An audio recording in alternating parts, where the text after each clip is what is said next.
Hello and welcome once again. In this lesson, we will learn about tenses. I will teach you the forms of tenses, their usage, and the examples so that you can understand them more clearly. So if you are ready, let's begin.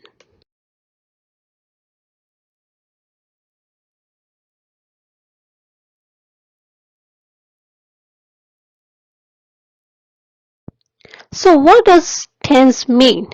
Tense means time. It shows when the event takes place. It can be in the present time, in the past, or in the future. So the present time is present tense, past time is past tense, and the future time is future tense. The first and foremost tense is the simple present. In this tense, we use the subject and the verb in its first form, like I eat, he goes. The simple present has two aspects, habits and facts. So the habitual action like the principal meets the parents between 10 a.m. and 11 a.m. It's like an everyday routine. Then there are facts like 2 and 2 make 4. Parents love their children. He leaves for Bombay next week. So see that when we use the word he, we use leaves. So when we use I, you, we, they, we use the verb as it is. But when we use he, she, it or names, then we use the verb with s or es. The next tense that we are going to discuss is the present continuous tense. This is formed by the subject plus am, is or are plus verb in its ing form. With I, we use am. With he, she, it or names, we use is. With you, we, they, we use are. Like I am drinking coffee. He is going. They are playing. This verb is used to express an action going on now. He is driving the car. It's also used to express an action that's going on these days. Like these days COVID is going, so we can say COVID is spreading fast. It's also used to express a definitive program in the near future. Like she is giving us a treat tomorrow evening. So all these are the examples of present continuous tense. So far we have learned about the simple present and present continuous tense. Now it's time for the present perfect tense. We make a present perfect by subject plus has slash have plus third form of the word or the past participle form of the word.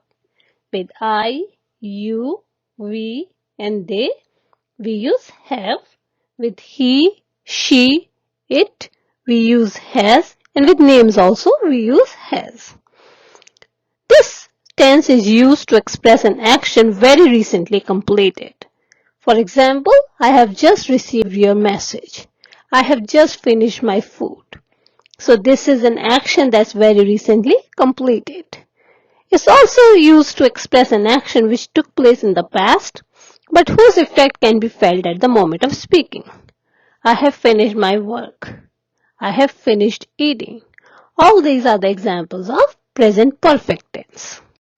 The last tense in the present category is present perfect continuous. We make this tense by subject plus has slash have plus been plus ing in the first person. This tense is used to express an action that began at some time in the past and is still in progress. Like you can say they have been working on the project for months. We use for when there is an amount of time. We can also say that they have been working on the project for 5 months or they have been working on the project since July. Since tell when the project started, the beginning of that time period, and foretells the amount of time. So this tense is called present perfect continuous. Now let's move on to the second category, that is past. The first tense that we are going to discuss in this category is simple past. Simple past is made by the subject plus verb in its past form. Like I played cricket. She gave me a book. This is used for actions not linked with the present moment. Kohli left an early catch. It already happened. It's past. This is also used for past habits. She worked hard to win a prize. So this is a past habit, but it's already done. The next tense in the past category is the past continuous. We make a past continuous by subject plus was or were plus ing form of the verb. We use was with I, he, she, it, and the names. And we use were with you, we, they. This tense denotes an action going on at some time in the past, like they were fighting with each other. It's also used to express a frequently repeated past action, like the employees were always complaining. It generally denotes an unfinished action, like the employees were always complaining, but at some point maybe they were taken care of. So it generally denotes an unfinished action that was going at that point of time. Now let's discuss past perfect. This tense gives us the ability to narrate two actions that have happened in the past. Look at this sentence. The train had left before he reached the station. In this sentence, two actions have happened in the past. First one, the train had left, and the second, he reached the station. One of these actions happened before the other one. What happened before he reached the station? The train had left. So past perfect is made by the subject plus had plus third form of the verb. It is also used to express a condition. Had he behaved decently, he would have won the contest. So the condition for him to be able to win the contest was if he would have behaved decently. So it is also used to express a condition. The last tense in the past category is the past perfect continuous. This is very similar to past perfect other than the fact that the action was still going on until that point of time. This is made by subject plus had been plus ing form of the verb. This is used to express an action that began before a certain point in the past and continued up to that time. Look at this example. She had been sleeping for 2 hours. So what she was doing? She had been sleeping. Generally, this is followed by another action like she had been sleeping for 2 hours when her mother arrived. So what she was doing when her mother arrived? She was sleeping. So this makes a past perfect continuous tense. The last category in the tense module is the future tense. The first one in that would be simple future. Simple future is a tricky tense because it can be used in a couple of ways. We can use simple future by will or shall, or we can use it by going to. When we use will and shall, we have subject plus will or shall plus first form of the verb. We use shall with I or we. With everything else, we use will. When the first form of the verb is its base form like eat, go, drink. It is used to express an action which we cannot control and expresses the future aspect. I shall be 20 next Saturday. There are no two ways about it. I shall be 20 next Saturday. It's also used to express an activity being done at the time of speaking. He is feeling thirsty. He will take a bottle of soda. Next way is to use going to. It is going to rain. There are chances of rain, but there is a possibility it might not. It's always predictive. So simple future can be used in two ways, will or shall and going to. Will and shall is almost certain, going to is predictive. The next tense is future continuous tense. Future continuous is used to express any fixed or routine events.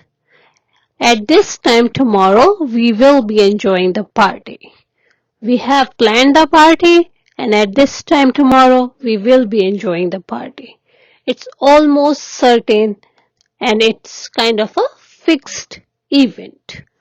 So we use it as subject plus will be or shall be plus ing form of the verb. Will be we use with everything else other than I or we, and shall be with I or we. It's used to express actions that are likely to be in progress at a point in the future.